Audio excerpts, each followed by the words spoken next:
Sub కమిటీకి సంబంధించి నివేదిక ఎప్పుడొచ్చింది? ప్రాజెక్ట్ ఎప్పుడు తయారు చేశారు? ఈ నివేదిక రాకపోతే ప్రాజెక్ట్ వాళ్ళ పని వాళ్ళు చేస్తూ ఉన్నారు. ప్రాజెక్ట్ నిర్మాణ పనులు ప్రారంభమైనాయి. కేసీఆర్ గవర్నమెంట్లో ఒక్కసారి మీరు కూడా ఆలోచించాలని, మనం కూడా ఆలోచించాలి. కేసీఆర్ గవర్నమెంట్లో ఇంకొకరి మాట వెళ్తుందా? కేసీఆర్ అనే వ్యక్తి క్యాబినెట్ పట్టించుకున్నాడా? క్యాబినెట్ మీటింగ్ పెడుతున్నాడా? పెడితే ఏం ఆడుతుండే?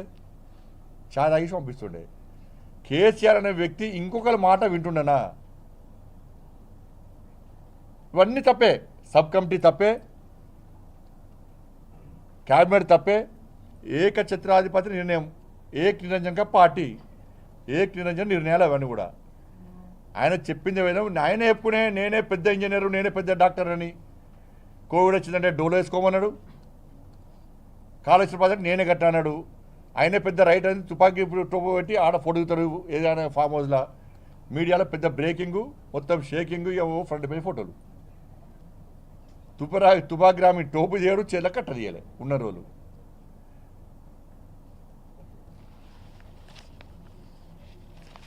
ఎన్డీఎస్ఏ రిపోర్ట్ కూడా మీకు ఇస్తాను. ఇది క్వాలిటీ లేకుండా ఇష్టానుసారంగా కట్టిర్రు. ఇది ఎందుకు పనికిరాదు. ఇది ఒక ప్లాన్ ప్రకారం కట్టలే, వాళ్ళ ప్లాన్ ప్రకారం బ్యారేజ్ నిర్మాణం అంతా కూడా తప్పు అని చెప్పి ఎన్డీఎస్ఏ రిపోర్ట్ ఇచ్చింది. ఈ రిపోర్ట్ కూడా తప్పు అంటే ఇక మీకంటే ఎవరు ఇక మాకంటే తోపుగానే ఇవ్వలేరు అనుకుంటే బీఆర్ఎస్ కేసీఆర్ కుటుంబం మేమే తోపునాం, మాకంటే తెలుగులో ఇవ్వలేరు ప్రపంచాలని చెప్పుకుంటారు వాళ్ళు. ఇక ప్రజలందరూ కూడా ముక్కును వెలుసుకొని చూస్తున్నారు. కేసీఆర్ గవర్నమెంట్లో క్యాబినెట్ నిర్ణయం తీసుకుంటారా? క్యాబినెట్ నిర్ణయం తీసుకొని ప్రాజెక్ట్ కట్టిరా? అబ్బా గ్రేట్ అనుకుంటున్నారు. మాకు ఎప్పుడు తెలియదు, ఈ విషయమే తెలియదు అనుకుంటున్నారు అందరు.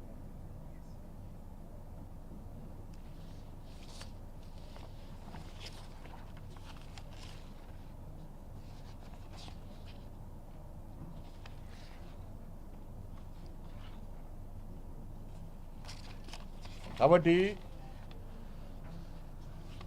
రాహుల్ గాంధీ గారు గతంలో వచ్చేయని చెప్పినట్టే ఆయన కూడా సేమ్ ఏటీఎం అని చెప్పిండు. సిబిఐ విచారణ జరపాలని చెప్పన్నాడు. ఇవాళ రేవంత్ రెడ్డి ప్రభుత్వం వచ్చిన తర్వాత వాళ్ళు విచారణ చేస్తలేరు, సిబిఐకి ఇస్తలేరు. ఫోన్ ట్యాపింగ్ కేసు కానీ, కాళేశ్వరం కేసు కానీ. మీతో కాదు, ఢిల్లీలో ఎవరితో లాబింగ్ చేయాలో, ఎక్కడ మూటలు అప్పచెప్పానో అక్కడ మూటా ముళ్ళే అన్నీ కేసీఆర్ పై అప్పచెప్తున్నాడు. ఇది తూతూ మంత్రంగా మాత్రమే విచారణ కొనసాగుతుంది. నాకు తెలిసి మాకు అంతా ప్రజలకు తెలుసు, ప్రజలు కూడా ఆచారం వ్యక్తం చేస్తున్నారు. ఇంతవరకు రేవంత్ రెడ్డి గారు సర్కార్ ఏర్పడిన తర్వాత, కాంగ్రెస్ పార్టీ ప్రభుత్వం ఏర్పడిన తర్వాత ఏ ఒక్క అవినీతి అక్రమాల మీద పూర్తి స్థాయి విచారణ జరిగిందా? సంవత్సరం దాటే మీరు ప్రభుత్వం ఏర్పడి ఏ ఒక్క అవినీతి మీద విచారణ జరిగిందా పూర్తి స్థాయిగా? అన్నిటికీ కమిటీ అన్నారు, అన్నిటికీ విచారణ అంటున్నారు. ఒక్క నివేదిక ఇంత రాలే, దీని మీద రాలే.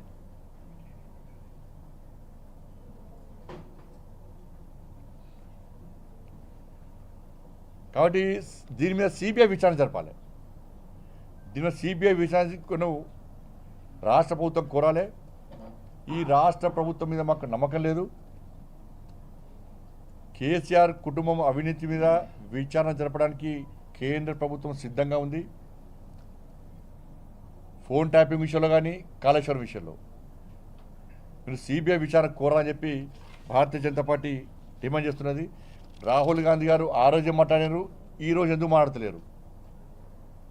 మరి ఢిల్లీకి ముఖ్యమంత్రి గారు గిన్నిసార్లు వచ్చినప్పుడు, మంత్రులు గిన్నిసార్లు వచ్చినప్పుడు కాళేశ్వరం మీద విచారణ ఏమైంది? ఫోన్ ట్యాపింగ్ మీద విచారణ ఏమైంది? ఇలా కేసీఆర్ కుటుంబం చర్యలు ఎందుకు తీసుకుంటారని చెప్పి రాహుల్ గాంధీ గారు ఎందుకు అడుగుతలేరు? ఆయన అడుగుతలేరా? వీళ్ళు చెప్తలేరా? లేకపోతే ఒప్పందం కుదిరిపోయింది ఇద్దరి మధ్యలో? కానీ బీఆర్ఎస్ కాంగ్రెస్ ఒక్కటే. ఈ విచారణ అంతా ఫేక్ విచారణ అంతా కూడా ఇవాళ ఎందుకు బయటపెడతలేరు? క్యాబినెట్ అంటున్నారు, సబ్ కమిటీ అన్నారు. ఈ నివేదికలను ప్రజల ముందు ఎందుకు పెడతలేరు? దాని మీద స్పష్టంగా చెప్పాలి. ప్రజల లోపల అయోమయం క్రియేట్ మొత్తం అయోమయం తయారవుతుంది ప్రజల లోపల. కేసీఆర్ కూడా చెప్పిందే వాస్తవం నమ్మే పరిస్థితి వచ్చింది. ఇవాళ కాంగ్రెస్ పార్టీ ఏం మారతలేదు. తూతు మందంగా అక్కడక్కడ 2-3 ప్రెస్ మీటింగ్ పెడుతున్నారు, కదా తక్కువ చేస్తున్నారు.